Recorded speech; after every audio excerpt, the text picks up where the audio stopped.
बिस्मिल्लाहिर्रहमानिर्रहीम। एक बादशाह के सामने किसी आलम ने यह मसला बियान किया कि ज़ानी के अमल का कर्ज़ इसकी औलाद या इसके अहल खाना में से किसी न किसी को चुकाना पड़ता है। इस बादशाह ने सोचा कि मैं इसका तजर्बा करता हूँ। इसकी बेटी हुस्न जमाल बेमिसाल थी। इसने शहज़ादी को बुलाकर कहा कि आम सादा कपड़े पहनकर अकेली बाज़ार में जाओ, अपने चेहरे को खुला रखो और लोग तुम्हारे साथ जो मामला करें वो हू बहू आकर मुझे बताओ। शहज़ादी ने बाज़ार का चक्कर लगाया, मगर जो गैर महरम शख्स इसकी तरफ देखता वो शर्म व हया से निगाहें झुका लेता। किसी मर्द ने इस शहज़ादी के हुस्न जमाल की तरफ ध्यान ही नहीं दिया।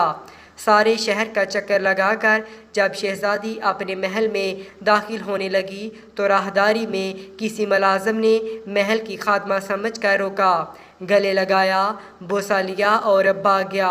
शहज़ादी ने बादशाह को सारा किस्सा सुनाया तो बादशाह रो पड़ा और कहने लगा कि मैंने सारी ज़िंदगी गैर महरम से अपनी निगाहों की हिफाजत की है। अलबत्ता एक मर्तबा मैं गलती कर बैठा और एक गैर महरम लड़की को गले लगाकर इसका बोसा लिया था। मेरे साथ भी वही कुछ हुआ जो मैंने अपने हाथों से किया था।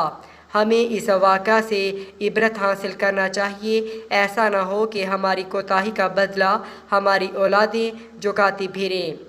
जो शख्स चाहता है कि इसके घर की औरतें पाक दामन बन कर रहें, उसे चाहिए कि वो गैर महरम औरतों से बेतलमा हो जाए। इस तरह जो औरतें चाहती हैं कि हमारे खामद नेकोकारी की ज़िंदगी गुजारें, बेहयाई वाले कामों को छोड़ दें, इन्हें चाहिए कि वो गैर महरम मर्दों की तरफ नज़र उठाना भी छोड़ दें ताकि पाक दामनी का बदला पाक दामनी की सूरत में इन्हें मिल जाए।